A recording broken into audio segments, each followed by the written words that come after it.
載客首航由新加坡飛去澳洲，機票經網上拍賣，最貴要10萬美元一張。陳家珍報導。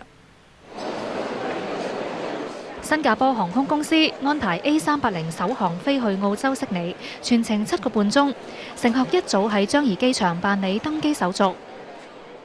471個座位，包括12個頭等廂房。機票經網上拍賣，收入捐俾多間慈善機構。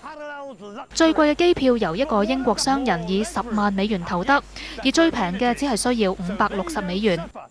喺7個半鐘頭嘅旅程，頭等乘客仲可以享受 A380 獨有嘅頭等廂房豪華服務，同埋高級紅酒任飲唔嬲。